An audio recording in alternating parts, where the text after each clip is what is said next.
close till I get up. Time is barely on our side. I don't wanna waste what's left. The storms we chase are leading us. Sejam todos bem-vindos ao canal Robio Agape. Imagine as ruas centrais e alguns bairros do Rio de Janeiro, então Distrito Federal, tomada por barricadas e trincheiras, a iluminação pública destruída, uma fúria dirigida às delegacias, repartições públicas, comércio quebrado, armas e dinamites, mortes. A revolta das vacinas, mentes insanas em corpos rebeldes. Livro de Nicolau Sevicenko, 1984. A revolta da vacina, ela inspirou vários escritores brasileiros. Pedro Nava, 1972, escreveu um livro, Baú de Ossos. Foram feitos também novelas, minisséries e até óperas com o assunto A Revolta das Vacinas. Muito interessante, o maestro Silvio Barbado conta a história de Oswaldo Cruz através de sua música. Eu achei isso muito interessante e que vocês deveriam até procurar no YouTube que tem. Essa revolta da vacina foi uma rebelião popular contra a vacina antivaríola, ocorrida no Rio de Janeiro em novembro de 1904. As primeiras vacinas foram descobertas há mais de 200 anos atrás.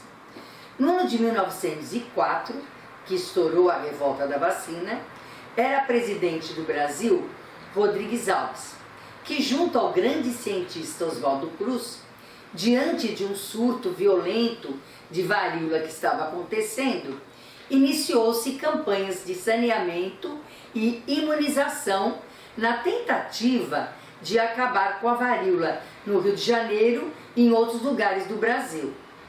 No século XX, a cidade do Rio de Janeiro era período colonial, cheia de mosquitos, sem saneamento básico. Aconteceram 3 epidemias: varíola, febre amarela e peste bubônica ao mesmo tempo.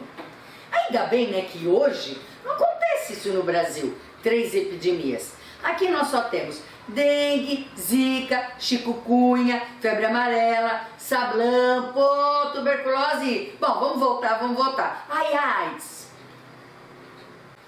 Como eu já disse, o presidente na época era Rodrigues Alves, que havia perdido uma filha de febre amarela. Então ele ficou muito mal e ficou pensando em resolver esse problema para todos, né? Presidente que pensa, hein? Preocupado com todos. E resolveu fazer umas reformas urbanas que eram muito necessárias lá no Rio de Janeiro.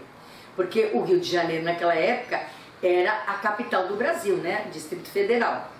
Então ele convidou o grande cientista Oswaldo Cruz para erradicar a febre amarela, a peste bubônica e a varíola através de um saneamento básico.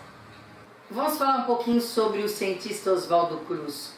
Ele nasceu aqui perto, em São Luís do Paraitinga, então aqui no estado de São Paulo, e em 5 de agosto de 1872, com 5 anos de idade, ele foi para Petrópolis. Ele foi um cientista, médico, bacteriologista, epidemiologista, sanitarista, enfim, cheio de títulos, né? E foi o pioneiro no estudo das moléstias tropicais e a medicina experimental. Ele era filho de médico e fundou em 1900 o Instituto Soroterápico Federal no bairro de Manguinhos, no Rio de Janeiro. E como que ele começou a fazer todo esse saneamento através dos mosquitos, que era mosquito para tudo quanto é lado, né? E ele foi muito odiado e se tornou um tirano para os moradores do Rio de Janeiro. Ele resolveu pegar bombas para pulverizar as casas e ia com a polícia nas casas, porque muita gente não queria que as suas casas fossem pulverizadas. E ele ia lá e enchia as casas daquele fumacê de enxofre, um cheiro horrível. E o grande erro daquela época, né, de quem estava fazendo todo o trabalho, é que a população, ninguém avisou, ninguém preparou. Eles chegaram lá e bomba em todo mundo. Vamos pulverizar, vamos pulverizar. Eu já vi isso aqui. Isso não é litoral norte. Antigamente eles jogavam aquelas fumacê e a gente com as crianças indo para a escola e tomando aquela fumaça toda. Então, a história se repetindo sempre. Depois, ele atacou a peste bubônica, causada pelas pulgas que os ratos transmitem. E sabia disso porque ele tinha saído do Brasil, ele estudou no Instituto Pasteur, embora não tenha conhecido o Pasteur na França, mas aquele Pasteur mesmo que fez a pasteurização do leite, que nós usamos até hoje, né? E ele ficou lá alguns anos e ele trouxe para o Brasil, ele tinha muita ciência e conhecimento de como conter tanto a peste bubônica, né, essa dos ratos, como as outras pestes que estavam acontecendo naquele momento, né? O Instituto, ele tinha um soro que combatia a doença. Como tinha muitos países para comprá-lo, então Oswaldo Cruz resolveu fazer aqui o próprio soro que ele iria fazer as vacinas para aplicar nas pessoas. Oswaldo Cruz fundou o Instituto Fitoterápico Nacional em Manguinhos, à beira de um mangue, num lugar muito simples, sem condições, lugar próprio, né, cheio dos mosquitos. Ele começou a trabalhar com um grupo de cientistas num barracão com poucas condições. Mas ali eles conseguiram fabricar o soro e controlar a peste em 1902. Mas eu quero contar mais alguns detalhes sobre o saneamento, né, que aconteceu aí nessa peste bubônica. O presidente Rodrigues Alves, junto com o prefeito, que na época era Pereira Passos, mais Oswaldo Cruz e a sua equipe de cientistas, resolveram, no caso da peste bubônica, tiveram uma ideia de oferecer moedas, pagamentos para a população no caça-ratos. Então, vocês trazem os ratos para a gente e nós pagamos esses ratos que vocês vão trazer aqui. E foi uma corrida, imagine só, no caça-ratos. Putz, vale por moedas, dinheiro, vamos lá. E todo mundo levava os ratos, pesava lá, não sei como é que era feito o trâmite. E eu sei que foi extermínio dos ratos.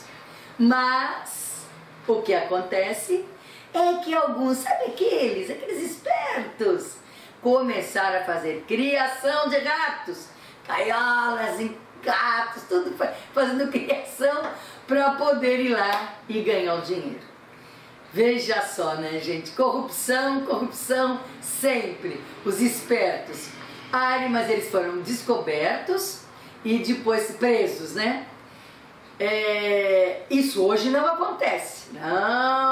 Não existe superfaturamento de respiradores, não existe superfaturamento de testes da Covid, ainda bem que não, né?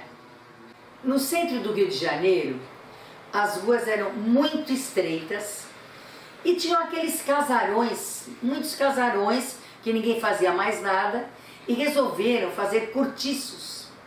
resolveram fazer casinhas e alugar para as pessoas, os próprios donos lá dos casarões, e encheu de cortiço. O que acontecia ali? As pessoas moravam muito juntavam os ratos, os mosquitos, muito lixo nas calçadas, né? Então, o que o presidente resolveu fazer junto ao prefeito?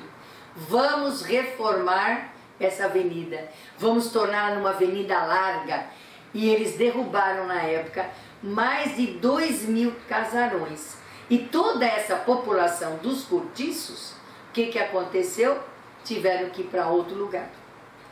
E esse início, né, desse alargamento dessa região deu origem à atual Avenida Rio Branco, no centro do Rio de Janeiro. O governo exigia que todos fossem vacinados. Havia muitos focos de epidemia no Brasil em geral, mas principalmente no Rio de Janeiro, que até então tinham já 4.200 mortos e mais ou menos 1.800 internações. Então, o presidente fez um projeto de lei por escrito. Quem escreveu foi Oswaldo Cruz, regulamentando a aplicação da vacina obrigatória contra a varíola. E, depois de muitas discussões, o Congresso aprovou essa vacina. Mas houve muitos debates exaltados, muita revolta contra a obrigatoriedade da vacina dentro do Congresso. Imagine só que nomes muito conhecidos, né? Olavo Bilac e Rui Barbosa, eles foram contra o projeto, dizendo que era uma lei arbitrária e monstruosa que violava os direitos e a liberdade de consciência. Uma sociedade extremamente moralista, os braços de Capitu, segundo Machado de Assis, foram proibidos pelo marido por causa deles serem exibidos nus para tomar a vacina. Como vamos mostrar ombros e até pernas de nossas mulheres e filhas? Mas mesmo assim, a lei foi aprovada, né? Olha só a situação. A própria imprensa era contra a lei. Fez várias sages, criou até um personagem chamado Zé Povinho. E eles diziam em jornais que a mulher tomou a vacina e morreu, o que não era verdade. E muitas pessoas estavam se vacinando, chegaram a vacinar 23.000. Mas quando começaram essas falsas notícias e esses boatos, muitos pararam de tomar a vacina, né? E ela era obrigatória. Desde recém-nascido podia ser aplicada para crianças, para jovens e para idosos. E ela não dava problema não, porque ela já estava sendo... Os outros países já usavam a vacina, né? E o que acontece? Para você se matricular numa escola, para você arrumar um emprego e até para você casar, você tinha que ter o comprovante de vacina. E isso o povo começou a ficar muito revoltado. Então o prefeito, né, o Pereira Passos, como eu já falei, ele também proibiu cachorros, vacas e animais nas ruas, porcos, galinhas, porque realmente eles são transmissores de doença, né? Mas aquilo foi um escândalo, né? Então não deu para conter a população. Estourou uma grande revolução no centro do Rio de Janeiro, derrubaram bondes, quebraram os postes de iluminação, o comércio, houve muita depredação mesmo, que a polícia não conseguiu conter. Então o presidente teve que chamar o exército, porque não houve gente, não houve gente suficiente para segurar tudo isso. Conclusão: 945 mortos, feridos, muitas pessoas presas e que foram deportadas para o estado do Acre. Com tudo isso, não houve jeito. A lei foi revogada em 11 de novembro de 1904. Em meio à confusão, um grupo de militares florianistas, positivistas, tentavam, enquanto estava acontecendo toda aquela tragédia, dar um golpe de Estado. Mas ainda bem foram derrotados e a escola militar da Praia Vermelha foi fechada e o Lauro Sodré, o golpista, foi preso. Que coisa boa, né? Naquela época se prendiam os golpistas. E Oswaldo Cruz conseguiu vencer as 3 epidemias: varíola, a peste bubônica e a febre amarela. E construiu um castelo lindo em Manguinhos, bem merecido, porque ele viveu e trabalhou naqueles barracões horrorosos em volta do mangue, né? E hoje é o atual Instituto Oswaldo Cruz, que é a Fiocruz, que possivelmente está trabalhando e vai fazer logo a nossa vacina contra o coronavírus. A revolta da vacina ocorreu no momento decisivo da transformação da sociedade brasileira. Uma sociedade urbanizada, elitizada, desigual, preconceituosa, uma revolução científica difícil de assimilar uma parte da população e também acompanhada de uma crise com relação à desigualdade. As classes populares sem moradia, morando em volta de mangues, em favelas, e desemprego, falta de educação mesmo e falta de oportunidade, né, gente?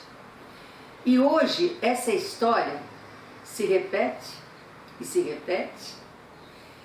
A mesma coisa acontece com a negação do vírus.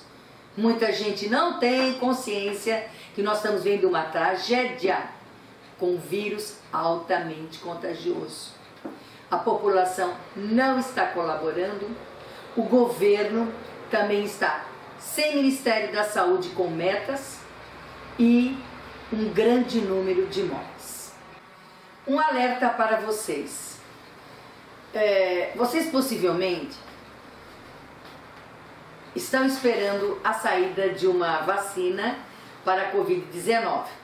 E ela vai acontecer. Porque do jeito que é o Covid, dá para se fazer uma vacina realmente. Por exemplo, a AIDS não dá para fazer vacina. Nós estamos com essa pandemia há 50 anos. Mas no caso da Covid dá. Só que uma vacina, ela pode demorar de um ano e meio a 2 anos. Porque ela tem uma série de procedimentos científicos que leva tempo. Não dá para cortar mesmo, né? Então, por que eu achei e é muito importante falar sobre essa revolução? Porque vai acontecer a mesma coisa, tá? Vai acontecer uma campanha anti-vacina, porque a história se repete.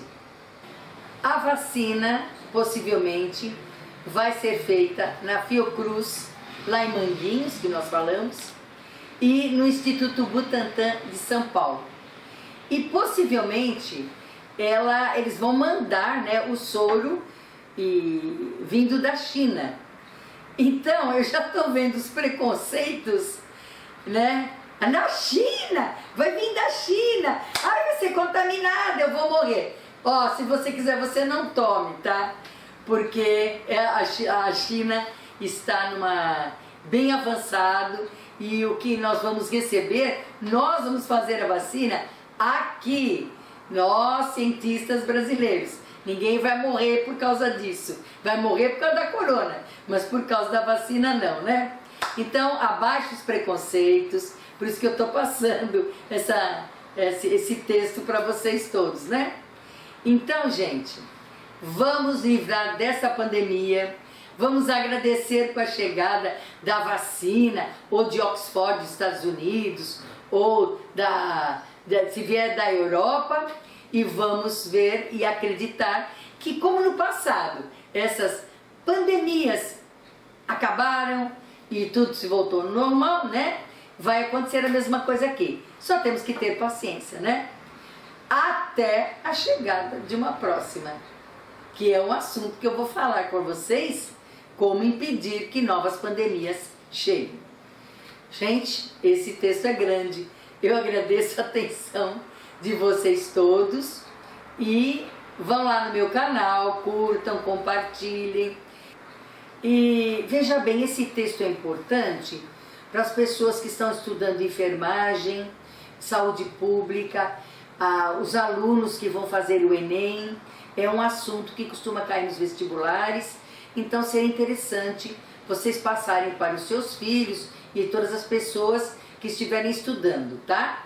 Muito obrigada e boa sorte, né? Para quem for prestar algum concurso. O pulso ainda pulsa, como diz a música dos Titãs. O que quer dizer que, apesar de tudo, ainda podemos seguir em frente, porque estamos vivos. Estamos sujeitos a diversas intempéries, mas estamos vivos. Namastê.